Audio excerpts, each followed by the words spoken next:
Welcome back to another video. Today, I want to answer one of the most common questions that I get from ACL rehabbers, and that is, when can I start running again after ACL surgery? And more importantly, how to make sure that you're actually ready to run instead of hoping that you are. Hi, my name is Josh Irwanto. I'm a physical therapist and ACL specialist for over 10 years. In this time, I've helped over 125 ACL rehabbers going from pain, surgery, setbacks, all the way back to running, jumping, and playing again. So here's what I think is the current issue with the return to run process. You look online, you look on social media, and you turn to your surgeon or PT for advice, and everyone's saying different things. It can be overwhelming, right? And here's what truly matters. Two people can be in the same exact timeline, let's say 12 weeks post-op, and one might be ready to run and the other completely not ready to run. So it's not about time, but it's about how ready you are to run. So instead of asking, when can I be ready? You should be asking yourself, how can I be ready? Running isn't just a cardio exercise. It's a repeated single leg movement with 2 to 3 times your body weight. And if your knee can't handle that weight, then that force is going to transfer elsewhere, usually into the hips, lower back. Most likely what you're feeling is some knee pain, stiffness, swelling. That could be a clear sign that your knee's not ready to run. So here are the 3 non-negotiables that I look for before clearing someone to run again. Number 1,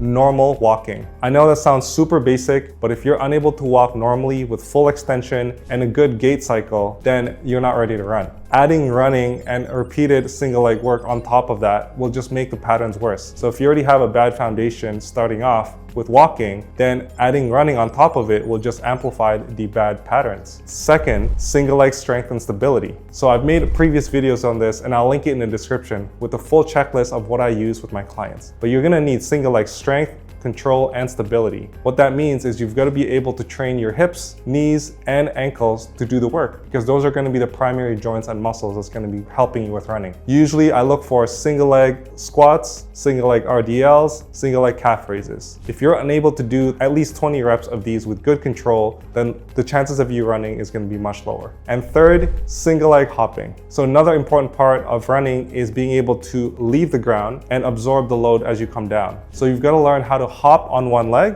with good control each time. If you're not ready to run yet, it simply means you haven't built the right foundations, and you still have the opportunity to do so. I know many people 2 years post-op not knowing how to run because they've never built the foundations, but after just 1 month or 2 months of working the foundations and making sure they build that strength, they're able to get back pain-free. So the return to run process should be earned, not rushed. I'm going to leave you guys with 2 free resources in the description. Number 1 is the return to run checklist that I use with my clients. So I made a short video on this in the past, so I'll link that in the description. That's number 1. Number 2 is, if you want full guidance on your ACL rehab process, make sure you have expert guidance every step of the way. I have a free video explaining my process and how I do that. If you found this video helpful, click like and subscribe, because that just lets me know that I'm giving some good value for you guys. I'll talk to you in the next one.